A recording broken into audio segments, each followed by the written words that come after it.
காங்கிரஸ்க்கு எங்கேயாவது ஒரு இடம் அப்படி காட்ட சொல்லுங்க பார்ப்போம். காங்கிரஸ் தனியாக நின்று ஜெயிச்ச ஒரு இடம் காட்ட சொல்லுங்க பார்ப்போம். காங்கிரஸை ஒரு குப்பைன்னு தமிழக மக்கள் என்னைக்கோ தூக்கி போட்டாங்க. காங்கிரஸ் ஒரு குப்பை. எந்த விதமான அடிப்படை தர்ம நியாயமே இல்லாத ஒரு கட்சி, தமிழக மக்களால் குப்பை தொட்டியில் போடப்பட்ட ஒரு கட்சி காங்கிரஸ். ஸ்டாலின் தோத்து போவார்னு நீங்க நினைச்சீங்களா? யாராவது நினைச்சிருப்பாங்களா? இத்தனை நாள் நீங்க பாரதிய ஜனதா கட்சியில இருந்துகிட்டு, இந்த பாரதிய ஜனதா கட்சி தொண்டர்களுடைய உழைப்பை வச்சுக்கிட்டு, இந்த பாரதிய ஜனதா கட்சி தானே உங்களுக்கு ஒரு அடையாளத்தை கொடுத்தது. இந்த அடையாளத்தை வச்சு உங்க சொந்த செல்வாக்கை வளர்த்துக்கிட்டு இன்னைக்கு வெளியே போறதை தான் தவறுன்னு சொல்றேன். அப்போ தமிழக மக்கள் பைத்தியக்காரர்களா? இல்லை.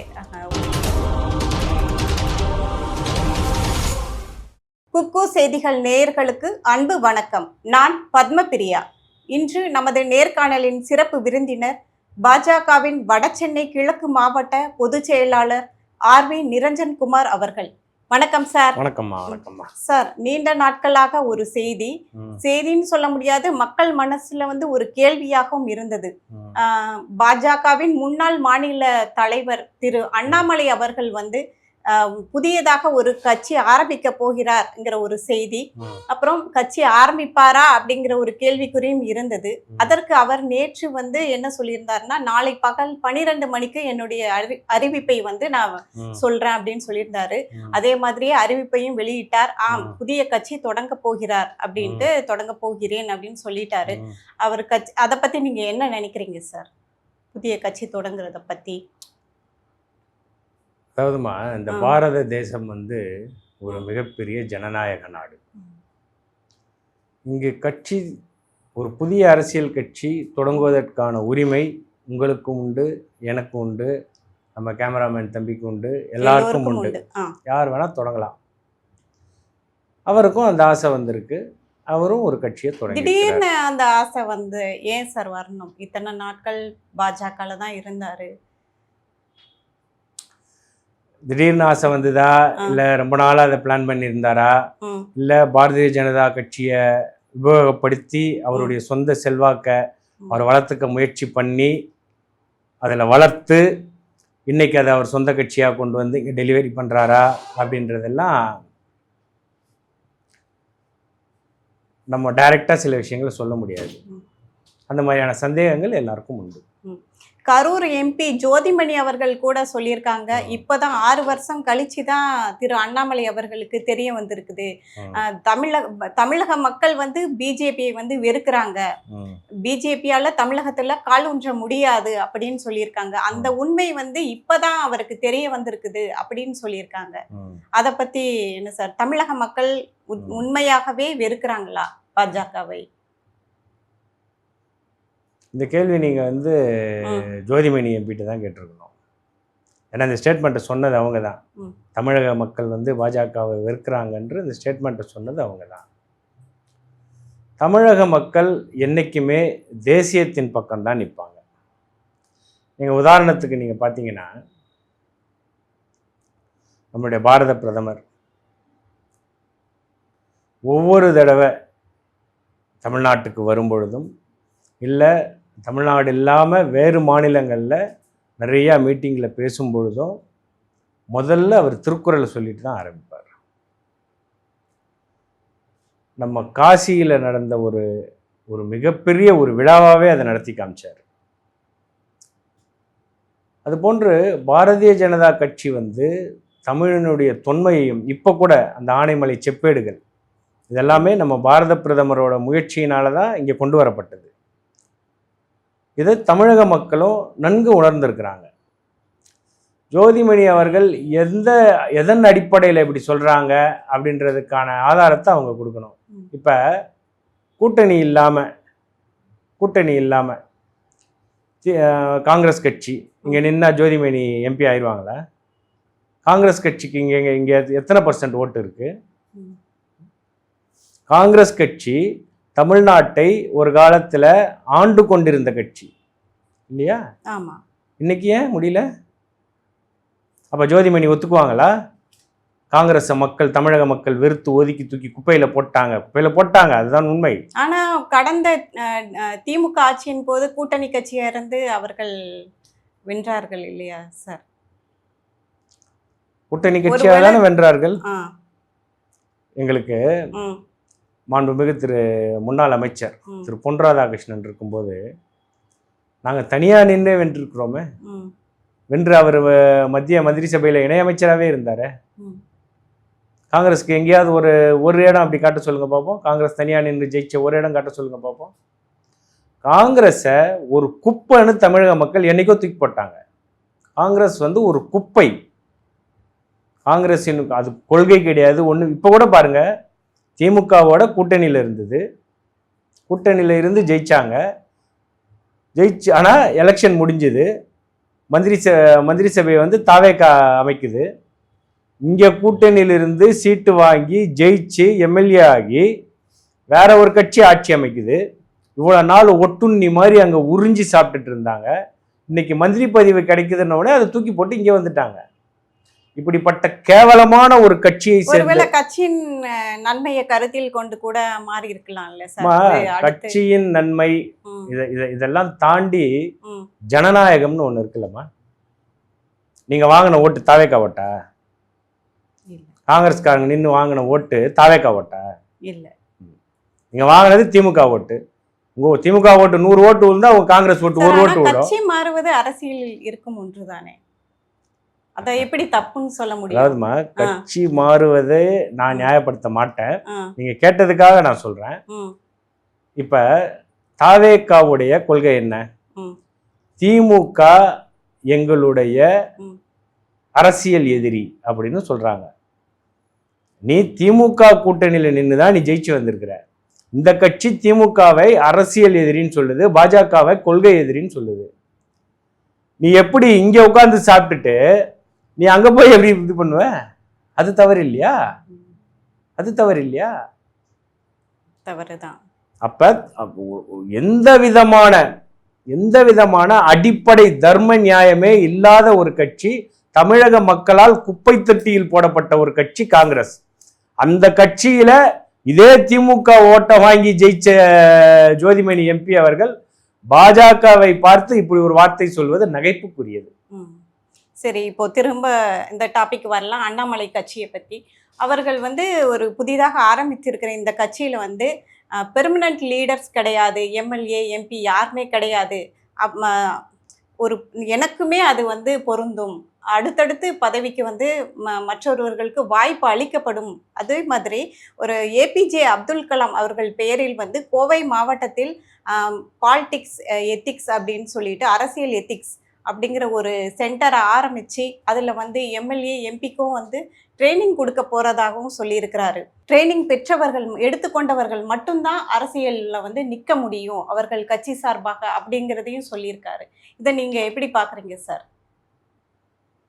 நீங்க சொல்றதுல ஒரு சிறிய திருத்தம், அவர் அந்த மாதிரி எங்கேயும் சொன்ன மாதிரி தெரியல. அதுல ட்ரைனிங் சென்டர் இருக்குன்னு சொன்னாரு. அதுல ட்ரைனிங் எடுத்தவங்க மட்டும்தான் தேர்தலில் நிக்க முடியும்னு சொன்ன மாதிரி எனக்கு தெரியல. சரி, முதல் ஒன்னொன்னா வரேன். அதாவது அவர் சொன்னது ஒருத்தரே அதே பதவியை திரும்ப திரும்ப வகிக்க முடியாது. இது ஏற்கனவே பாரதிய ஜனதா கட்சியில இருக்கின்ற ஒரு கொள்கை. இந்த கொள்கையை அவர் ஃபாலோ பண்றதுல ஒன்றும் தப்பு கிடையாது. நல்ல கொள்கை, அந்த கொள்கை தான். இப்ப பாரதிய ஜனதா கட்சியில இப்ப நான் வந்து வட சென்னை கிழக்கு மாவட்டத்தினுடைய பொதுச் செயலாளராக இருக்கிறேன் அப்படின்னா என்னால 2 டேர்ம் தான் இருக்க முடியும். ஒரு டேர்ம்ன்றது 3 வருடங்கள், ஒரு அமைப்பு பருவம்னு சொல்லுவோம், 3 வருடங்கள். அப்படி இருக்கும்பொழுது நான் 2 தடவை தான் இருக்க முடியும். 3ஆவது தடவை நான் அங்கே இருக்கக்கூடாது, வேற ஒருத்தருக்கு நான் வழி விட்டுறணும். ஏன்னா இந்த திராவிட கட்சிகள் மாதிரி ஒருத்தரே தலைவரா அந்த குடும்ப ஆட்சி இப்படி வரக்கூடாதுன்றதுக்காக இங்க மட்டும் இல்ல, அகில பாரதம் முழுவதுமே பாரதிய ஜனதா கட்சியினுடைய பைலா அதுதான். ஒருத்தர் 2 டேர்ம் மேல இருக்க முடியாது. அது யாராக வேணா இருக்கட்டும், மாண்புமிகு பாரத பிரதமர் நரேந்திர மோடியா இருக்கட்டும், இல்ல மாண்புமிகு உள்துறை அமைச்சர் அமித்ஷாவா இருக்கட்டும், யாரா வேணா இருக்கட்டும், அவங்களால அப்படி இருக்க முடியாது. அதே மாதிரி ஒருத்தருக்கே எம்எல்ஏ, ஒருத்தருக்கே எம்பி பதவின்றதெல்லாம் பாரதிய ஜனதா கட்சியிலிருந்து அவர் எடுத்துக்கிட்டாரு. அவர் எடுத்திருப்பாரு, ஏன்னா அவர் இங்கிருந்து எங்களால் வளர்க்கப்பட்டவர் தானே, நாங்க வளர்த்தவங்க தானே அவர்லாம். ஸோ ஸோ இதனால் இந்த மாதிரி நல்ல பாலிசியை அவர் எடுத்திருப்பார். இன்னொன்று, ஒரு இயக்கமாக ஆரம்பித்து கட்சியாக மாற்றிக்கொண்டு வருவது தான் இது. கடந்த கால எல்லா கட்சிகளும் எடுத்துக்கிட்டிங்கனாலும் அது அப்படி தான் வரும். உதாரணத்துக்கு நீங்கள் திராவிட முன்னேற்ற கழகத்தை கூட எடுத்துக்கலாம். அது சுயமரியாதை இயக்கமாக இருந்து ஜஸ்டிஸ் கட்சியாக மாறி திராவிடர் இப்படி தான் வரும். அது ஒரு இயக்கமாக இருந்து மக்கள்கிட்ட அதை ரீச் பண்ணி, ஏன்னா ஒரு இயக்கமாக இருக்கும்போது அவங்களுக்கு என்ன ஒரு ப்ளஸ் பாயிண்ட் இருக்கும் அப்படின்னா, ஒரு அரசியல் கட்சின்னும் போது அதிமுகவில் இருக்கிறவங்க திமுகவில் இருக்க முடியாது, திமுகவில் இருக்கிறவங்க அதிமுகவில் இருக்க முடியாது. ஆனால் இயக்கமாக இருக்கும்போது இருக்கலாம். இப்போ ஒரு முஸ்லீம் நீங்கள் எடுத்துக்கிட்டிங்கன்னா, தமுமுகவில் இருக்கிற முஸ்லீம் எஸ்டிபிஐயில் இருக்க முடியாது, எஸ்டிபிஐயில் இருக்கிறவங்க தமுமுகவில் இருக்க முடியாது. ஆனால் இவங்கெல்லாம் ஒன்றா சேர்ந்து ஜமாத்தில் இருக்கலாம். ஜமாத்துன்றது ஒரு இயக்கம் கிடையாதுன்னாலும் ஒரு முஸ்லீம் இளைஞர்கள் முன்னேற்றத்துக்காக ஒரு இயக்கம்னு வச்சாங்கன்னா அங்கே எல்லாருமே இருப்பாங்க. ஏடிஎம்கேல இருக்கிற முஸ்லீம் கூட அது உள்ள இருப்பாங்க. ஸோ இது வந்து பெரும் கட்சிகள், பிஜேபியே எடுத்துக்கோங்களேன், ஆர்எஸ்எஸ்ன்ற ஒரு இயக்கத்தினுடைய குழந்தை தானே பிஜேபி. இந்த மாதிரி இப்போ நம்ம இதுலேயே இந்து முன்னணி இருக்கு. இந்து முன்னணியில் நீங்கள் எந்த கட்சியில் வேணா இருக்கலாம், ஆனால் நீங்கள் இந்து முன்னணியில் உறுப்பினர் ஆக முடியும். இந்து முன்னணி பேர் இயக்கத்தில் நீங்கள் உறுப்பினர் ஆக முடியும். இந்த பாலிசி இந்த ஸ்டைலில் தான் ஈவன் நம்ம இப்போ இந்த தமிழக வெற்றி கழகத்தை கூட எடுத்துக்கோங்க. முதல்ல அது ஏதோ மக்கள் நற்பணி இயக்கம், விஜய் மக்கள் நற்பணி மன்றம் அந்த மாதிரி இருந்து அப்புறம் அது எவல்யூஷன், அந்த பரிணாம வளர்ச்சி கட்சியாக மாற்றி கொண்டு வராங்க. ஸோ இது போன்ற ஒரு விஷயத்த அண்ணாமலையும் எடுத்து செய்யலாம் நினைச்சிருக்கலாம். அவர் ஒரு மக்கள் இயக்கம் அப்படிங்கிற ஒரு இயக்கத்தை தொடங்கி அதன் மூலம் மக்கள் பிரச்சனைகள், இளைஞர்களுக்கான வேலை வாய்ப்பு, எல்லா பிரச்சனைகளையும் முன்வைச்சு அதுக்காக ஒரு போராட்டம், ஒரு நன்மைகளை பெற்று தந்துட்டு அந்த மாதிரி ஒரு அடிப்படை தளத்தை வந்து வலிமையான ஒரு அடிப்படை தளத்தை உருவாக்குவது தான் 6 to 8 மாதங்களில் வந்து ஒரு அடிப்படை வந்து வலிமையான அடிப்படையை உருவாக்க போகிறதா சொல்லியிருக்காரு. அதற்கப்புறம் தான் ஆட்சி அடுத்த பொது தேர்தலில் வந்து இவர்கள் வந்து பங்கு பெறுவாங்க அப்படின்னு சொல்லியிருக்காரு. இதை பற்றி நீங்கள் என்ன சார் நினைக்கிறீங்க? இதெல்லாம் பாரதிய ஜனதா கட்சியிலேயே இருக்கு. இதுக்கு இப்போ ஒரு புதுசா ஒரு இயக்கம் ஆரம்பிக்க வேண்டிய அவசியம் என்ன? இல்ல, மக்களுக்கான பிரச்சனைகளை தீர்க்கணும். அப்பதானே மக்கள் மனசுல இடம் பிடிக்க முடியும். பாரதிய ஜனதா கட்சியில இருந்து தீர்த்து வைங்களேன். ஏன் தீர்த்து வைக்க முடியாது? அதான் ஒரு தேசிய கட்சிங்கிற ஒரு அடையாளத்தோட இருந்தா மக்கள் ஏத்துக்க மாட்டாங்களா? ஏன் ஏத்துக்க மாட்டாங்க? ஏன் இத்தனை வருஷம் ஏத்துக்கல? இல்ல அதனால இருக்குமோ? இல்ல பாருங்கம்மா, அதாவது நீங்கள் நம்ம தமிழ்நாட்டு நீங்கள் இந்த கடந்த சட்டமன்ற தேர்தலுடைய முடிவை வச்சு பேசாதீங்க. சட்டமன்ற தேர்தல் முடிவுகள் எப்பவுமே வேற மாதிரி இருக்கும், பாராளுமன்ற தேர்தல் முடிவுகள் எப்பவுமே வேற மாதிரி. ஆனால் மக்களவை தேர்தல் வந்து 2024 11% இருந்தது. 2026 சட்டமன்ற தேர்தலில் 3% குறைய என்ன காரணம் நினைக்கிறீங்க சார்? அப்படி பார்க்கவே கூடாதுமா. நீங்கள் பார்க்குற முறையே தப்புன்னு நான் சொல்கிறேன். இப்போ மக்களவை தேர்தலில் 11% ஓட்டு நம்ம வாங்கணும்னு சொன்னோம். பாரதிய ஜனதா கட்சி தனியாக நின்று வாங்கின ஓட்டு பர்சன்டேஜ் அது இல்லை. சரி, அப்புறம் அது எப்படி பாரதிய ஜனதா கட்சியோட ஓட்டுன்னு நீங்கள் எப்படி சொல்கிறீங்க? இதுக்கு முன்னாடி எங்களுடைய மாநில தலைவராக பொன் ராதாகிருஷ்ணன் அவர்கள் இருக்கும் பொழுது தனித்து நின்று 11% ஓட்டு வாங்கணும். எந்த கூட்டணியும் இல்லாமல் நம்ம நின்று வாங்கணும். அதுதான் பிஜேபியினோட ஓட்டு. ஓகே, இந்த மாதிரி நீங்க ஓட்டு நீங்க எடுக்கிறது வந்து கூட்டணி கட்சியோட சேர்ந்ததுனால தான் சரிஞ்சிருச்சுன்னு சொல்ல வரீங்களா? இல்ல, கூட்டணி கட்சியோட இந்த சட்டமன்ற தேர்தலை பொறுத்த வரைக்கும் அது வந்து ஒரு அலை. ஸ்டாலின் தோத்து போவார்னு நீங்க நினைச்சீங்களா? யாராவது நினைச்சிருப்பாங்களா? இது வந்து ஒரு அலை. இது வந்து ஒரு தவிர்க்க முடியாத ஒரு விஷயம். இதை யாருமே கணிச்சிருந்தாலும் இதை யாரும் இதை தடுத்திருக்க முடியாது. மக்கள் வந்து ஒரு மாற்றம் வேணும் அப்படின்ற மாதிரி ஃபீல் பண்ணிட்டாங்க. அந்த மாற்றம் திராவிட கட்சிகள் வேண்டாம் அப்படின்னு ஒரு மக்கள் நினைச்சிட்டாங்க, ஒரு மாற்றம் வேணும்னு நினைச்சிட்டாங்க. அது கூட ஒரு காரணமாக இருக்கலாமா சார் இவர் புதிய ஒரு கட்சியை தொடங்குவதற்கு? இப்போ திரு விஜய் அவர்கள் டிவிகேன்னு ஒரு கட்சியை ஆரம்பித்த உடனேயே தேர்தலில் வெற்றி பெற்று முதலமைச்சராகியாச்சு. இதோட தாக்கமாக கூட இருக்கலாமா? இதை பார்த்து ஒரு கட்சியை ஆரம்பித்திருக்கலாமா? எல்லா மனிதருக்கும் ஆசை உண்டு. முதலமைச்சர் ஆகணும்னு அவருக்கும் ஆசை வந்ததுல தப்பு கிடையாது. இது ஜனநாயக நாடு. என்னோட விஷயம், நான் அவர் கட்சி ஆரம்பிச்சதுல நான் எதை தவறா பார்க்குறேன் அப்படின்னா,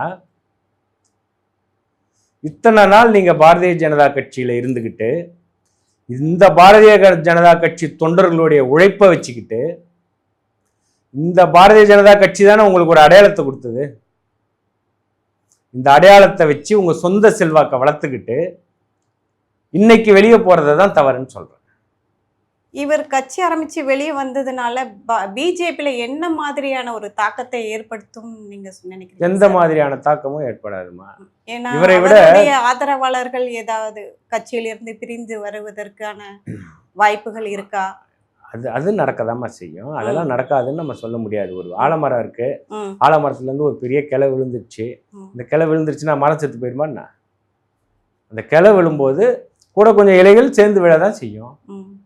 அதாவது உமாபாரதி, கல்யாண் சிங், கேசுபாய் பட்டேல், நம்ம கர்நாடகாவில் எடியூரப்பா, இவங்கெல்லாம் மிகப்பெரிய தலைவர்கள், அந்தந்த மாநிலத்தில் முதலமைச்சராக இருந்தவர்கள். எடியூரப்பா கர்நாடகாவில் முதலமைச்சராக இருந்தார். உமாபாரதி அவர்கள்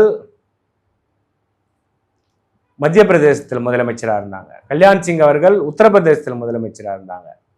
இவங்க எல்லாருமே பாஜகவை விட்டு சில கருத்து வேறுபாடுகளால் வெளியே போனாங்க. அத அடிப்படையா வச்சு இவர் வெளியே வந்திருக்கிறான்னு சொல்ல வரீங்களா? அப்படி சொல்ல, இவங்க எல்லாம் வெளியே போகும்போது கூட பிஜேபிக்கு என்ன ஆச்சு? ஆனா முதலமைச்சர் ஆகிட்டாங்களே வெளியே வந்ததுனால. முதலமைச்சரா இருந்துட்டு வெளியே போனாங்க, போயிட்டு தனி கட்சி ஆரம்பிச்சாங்க. கேசுபாய் பட்டேல் குஜராத்ல ஒரு தனி கட்சி ஆரம்பிக்கிறாரு. கொஞ்ச நாள் கழிச்சு அந்த கட்சியை கொண்டு வந்து திருப்பி உள்ள சேர்த்துக்கிறாரு. Umabharathi pan India leader. அவங்க மத்திய பிரதேசல மட்டும் லீடர் கிடையாது, ஆல் இண்டியா ஃபுல்லா தெரிஞ்ச ஒரு லீடர். அவங்க முதலமைச்சரா இருந்தாங்க. வெளியே போய் ஒரு கட்சி ஆரம்பிக்கிறாங்க. அவங்களால கட்சி நடத்த முடிஞ்சுதான், நடத்த முடியலையோ அதெல்லாம் விட்டுருங்க. திருப்பி பிஜேபியில கொண்டு வந்து கட்சியை இணைக்கிறாங்க, திருப்பி பிஜேபியில இருக்கிறாங்க. இது எதுக்கு சொல்ல வரேன் அப்படின்னா, எத்தனை பேர் போனாலும் பாரதிய ஜனதா கட்சி அதுக்காக கவலைப்படாது. பாரதிய ஜனதா கட்சியினுடைய உண்மையான தொண்டர்கள் பாரதிய ஜனதா கட்சியில தான் இருப்பாங்க, அந்த கொள்கை பிடிப்போட தான் இருப்பாங்க. அதனால சில பேர், இப்ப அண்ணாமலை ஒரு நல்ல லீடர், அதுல ஒன்றும் மாற்று கருத்தே கிடையாது. அவருடைய பேச்சு திறமையில இந்த மாதிரி விஷயங்கள்ல ஈர்க்கப்பட்டு சில பேர் கட்சிக்குள்ள வந்திருக்கலாம். அவங்களுக்கு பாரதிய ஜனதா கட்சியுடைய அடிப்படை கொள்கை என்னன்னே தெரியாது. இப்ப எப்படி விஜயை பார்த்து ஒரு ரசிகர் கூட்டம் ஓடுது, அந்த மாதிரி சில ரசிகர் குஞ்சுகள் வந்திருக்கலாம் இவர் அண்ணாமலையை பார்த்துட்டு. இப்ப அவங்க போகும்போது அவங்க போதானே செய்வாங்க. அதுக்கெல்லாம் நம்ம என்ன பண்ணிட்டு. சரி, நாளைக்கு ஒருவேளை திரு அண்ணாமலை அவர்கள் முதல்வர் ஆகிட்டா, திரும்ப உங்களுடைய பிஜேபி கட்சியில வந்து இணைஞ்சா, நீங்க அவங்க இணைஞ்சால் ஓகே அப்படின்னு சொல்லிக்குவாங்களா? அதெல்லாம் முடிவெடுக்கக்கூடிய இடத்துல நான் இல்லம்மா. சரி சரி சரி. இல்ல, பிரிந்து போய்விட்டு திரும்ப வந்து கட்சியில இணைச்சுக்கிட்டாங்க அப்படின்னு சொல்லியிருக்கீங்க இல்லையா? அதே மாதிரி அதே மாதிரி இணைவதற்கு அவங்களுடைய செயல்பாடுகளை பொறுத்தது தானே. இப்ப உமாபாரதி அவங்களோ இல்ல திரு கல்யாண் சிங் அவர்களோ எடியூரப்பா அவர்களோ கட்சிக்கு எதிராக எந்த நடவடிக்கையிலையும் அவங்க ஈடுபடல. ஒரு சிறிய மன குறை அவங்களுக்கு, அவங்க வெளியே வராங்க, ஒரு கட்சி ஆரம்பிக்கிறாங்க, திருப்பி கொண்டு இல்லை நான் பண்ணது தவறு அப்படின்னு சொல்லிட்டு திருப்பி கட்சியில வந்து இணைகிறாங்க. அது மாதிரி இவர் திராவிட முன்னேற்ற கழகம் மாதிரி நடந்துக்கிட்டாருன்னா இவர் எப்படி கட்சியில சேர்ப்பாங்க? பாரதிய ஜனதா கட்சியை பொறுத்த வரைக்கும் தேசம்தான் ஃபர்ஸ்ட், தேசத்தின் நலன் தான் அதோடைய முதல் குறிக்கோள். அந்த மாதிரி அவர் இருந்தாருன்னா நம்மளுக்கு ஒன்றும் அதில் ஆட்சேபனை இல்லையே. அதான் அன்னைக்கு இருக்கிற தேசிய தலைமை அதை ஆராய்ஞ்சு பார்த்து அது முடிவெடுக்கும். ஓகே சார், இப்போ வரவே முடியாது, இவங்களால ஆட்சியே அமைக்க முடியாது அப்படின்னு சொன்ன கருத்தை எல்லாம் உடைச்சிட்டு டிவிக்கு வந்து ஆட்சியை பிடிச்சிருக்கு. இதை பத்தி நீங்க என்ன நினைக்கிறீங்க சார்? என்ன நினைக்கிறது, தமிழ்நாட்டில் நிறைய பேருக்கு பைத்தியம் பிடிச்சிருக்குன்னு தான் நினைக்கிறோம். ஏன் சார் அப்படி சொல்றீங்க? அப்போ தமிழக மக்கள் பைத்தியக்காரர்களா? இல்லை, அவங்களுக்கு ஓட்டு போட்டதுனால? தமிழக மக்கள் எல்லாரும் ஓட்டு போட்டாங்களா என்ன? அவங்களுக்கு ஓட்டு போட்டவங்க அப்போ அப்படித்தானே எல்லாரும் சொல்றாங்க. இப்ப நிறைய ரீல்ஸ் நானே இப்போ வரும்போது பார்த்துட்டு வந்தேன். அதுல ஒருத்தர் சொல்றாரு, ரொம்ப சோகமா சொல்றாரு. நண்பர் ஒருத்தர் கேட்கிறாரு, அவர் சோகமா சொல்றாரு, என்னப்பா என்னப்பா சோகமா இருக்க? இல்லை குழந்தைய அடிச்சிட்டேன். ஏன்பா அடிச்சிட்டேன்? அவன் பேச்சை கேட்டு நான் போயிட்டு டிவிக்கு ஓட்டு போட்டேன், ஆட்சி எவ்வளவு மோசமா இருக்கு, இனிமேல் இந்த மாதிரி விஷயங்கள்லாம் சார். இன்னும் 25 ஒரு மாதம் கூட முடியலையே, அதுக்குள்ள ஆட்சி சரியில்லைன்னு எப்படி சொல்லலாம் சார்? அதை நான் சொல்லலம்மா. அதாவது இப்படி மாண்புமிகு முதலமைச்சர் அவர்களுடைய தேர்தல் பிரச்சார வீடியோக்களை நீங்க எடுத்து பாருங்க. ம். நாங்க ஆட்சியில உட்கார்ந்த மறு நிமிடமே ம். சட்டம் ஒழுங்கு எப்படி ஆயிடும் பாருங்க அப்படின்னாரு. பெண்களுக்கு பாதுகாப்பு எப்படி இருக்கும் பாருங்க, சிங்கப்பெண் அதிரடிப்படை எப்படி வரும் பாருங்கன்னாரு. என்னம்மா வந்தது? சிங்கப்பெண் அடுத்த வாரம் நடைமுறைக்கு வரதா இருக்குது. இந்த நிமிஷம் வரைக்கும் வந்ததா? அப்ப நீங்க என்ன பண்ணுவீங்க? ஒரு 60 வயசு பாட்டியை யாராவது வந்து பாலியல் தொல்லை கொடுக்கணும், ஒரு 10 வயசு குழந்தைக்கு பாலியல் வன்கொடுமை இதெல்லாம் கொடுத்ததுக்கு அப்புறம் நீங்க கொண்டு வருவீங்களா? இது எப்பவுமே இருக்கிறது தானே சார், எல்லா ஆட்சி காலத்திலயும் இருக்கிறது. அது மாறணும் தானே உங்களுக்கு ஓட்டு போட்டிருக்காங்க. தான் ஓட்டு மாறலையே. ஒவ்வொரு திட்டத்தையும் செயல்படுத்துறதுக்கான ஒரு கால அவகாசம் வேணும் இல்லையா சார்? நான் என்ன சொல்றேன்னா, கால அவகாசங்கள் மற்ற இதுக்கு கொடுங்க. இப்ப கரண்ட் கட் ஆயிட்டே தான் இருக்கு. இதுக்கு வந்து உங்களை நம்ம வந்து குறை சொல்ல போறது இல்லை. ஏன் குறை சொல்ல போறதுன்னா, நீங்க இப்பதான் வந்திருக்கீங்க. இதை நிவர்த்தி பண்றதுக்கு உங்களுக்கு கண்டிப்பா டைம் எடுக்கும். பட் சட்டம் ஒழுங்கை ஏன் கையில எடுக்க முடியல உங்களால? அதை எடுக்கலாமே. நீங்க ஆட்சிக்கு வந்த முதல் 15 நாள்ல 25 கொலை நடந்திருக்கு, 4 டபுள் மர்டர் நடந்திருக்கு. இதை நிறுத்த முடியாதா? அதற்காக தான் புதிதாக பதவியேற்ற டிஜிபி அவர்களோட ஒரு ஆலோசனை கூட்டமும் நடைபெற்றது. எப்படி ரூம்குள்ளேயே ஆலோசனை கூட்டம் நடத்தினா வெளியில இருக்கிற குற்றங்கள் குறைஞ்சிருமா?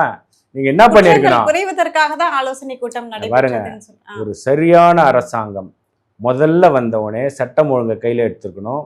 முதல்ல கமிஷனர் அப்பாயிண்ட் பண்ணியிருக்கணும். இவங்க பதவியேற்று கிட்டத்தட்ட 20 நாளைக்கு அப்புறம் தான் கமிஷனர் அப்பாயிண்ட் பண்றாங்க. இதுவே வந்து இவங்களுக்கு வந்து எப்படி நிர்வாகம் பண்ணணுன்றதே தெரியல. டிஜிபியை கமிஷனர் அப்பாயிண்ட் பண்ணிட்டு அதுல இருந்து ஒரு 4 நாள் கழிச்சு தான் டிஜிபி அப்பாயிண்ட் பண்றாங்க. இதுவே இவங்களுக்கு இந்த சட்டம் ஒழுங்குன்றது எவ்வளவு ஒரு சீரியஸான இஷ்யூ. இதை எப்படி உடனே கையில எடுக்கணும், அவருக்கு எவ்வளவு பவர்ஸ் கொடுக்கணுன்ற விஷயம், அடிப்படை பேசிக் நாலேஜ் கூட நீங்க எந்த அரசாங்கம் வேணா பாருங்க, பதவியேற்றவொடனே முதல்ல அவங்க போடுற பொறுப்பு சிட்டி போலீஸ் கமிஷனர் டிஜிபியா தான் இருக்கும். இவங்களுக்கு அதை போடுறதுக்கே 20 நாள் ஆயிருக்கு. அப்ப நீங்க எதை நம்ப சொல்றீங்க? இவங்களுக்கு நிர்வாகம் தெரியும்னு எப்படி மக்கள் நம்புவாங்க? முதல் முறையாக தானே சார் தேர்தல்ல ஜெயிச்சு வந்திருக்காங்க, எல்லாமே தெரியும் எப்படி சொல்ல? அதுக்கு பலின்னா அதுக்கு வந்து தமிழக மக்களுடைய உயிரா? அது அப்படி சொல்ல வரல, இன்னும் கத்துக்குவாங்க. 6 மாசம் டைம். கத்துக்கிற வரைக்கும் செத்துக்கிட்டே இருப்பாங்களா? அப்படி நான் இப்பயும் சொல்றேன், அதாவது சட்டம் ஒழுங்குன்றது நீங்கள் இரும்பு கரம் கொண்டு செயல்பட வேண்டிய ஒரு விஷயம். இதற்கு முந்தைய ஆட்சியில் அப்படி இருந்ததா? அது அப்படி இருந்தது தப்புன்னு தானே மக்கள் ஓட்டு போட்டிருக்காங்க. அப்ப நீங்க சீரியஸா இல்ல அதை எடுக்கணும். அவங்கள மாதிரியே நீங்களும் ஆட்சி செய்யறதுக்கு எதுக்கு உங்களுக்கு ஓட்டு போடணும்?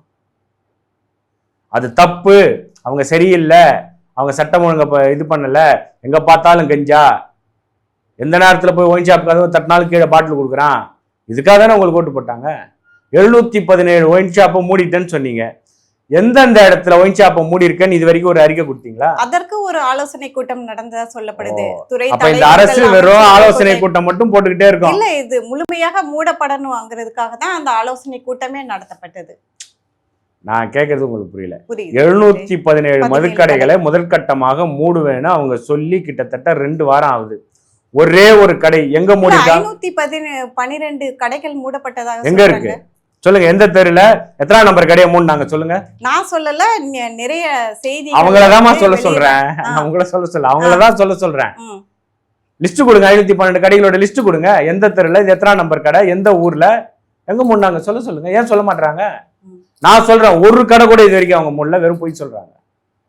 மூணு கடையோட லிஸ்ட் கொடுக்க வேண்டியதானே, மூடி இருந்தா ஏன் கொடுக்க மாட்டாங்க? மக்கள் பார்ப்பாங்கல்ல, மக்கள் சந்தோஷப்படுவாங்கல்ல, ஆமாமா நிஜமாவே இந்த கடையெல்லாம் மூடி இருக்காங்கப்பா அப்படின்ட்டு. ஏன் ஒரு கடையோட பேர் கூட அட்ரஸோட வரல இன்னும்? ஸோ ஏமாத்துறாங்க.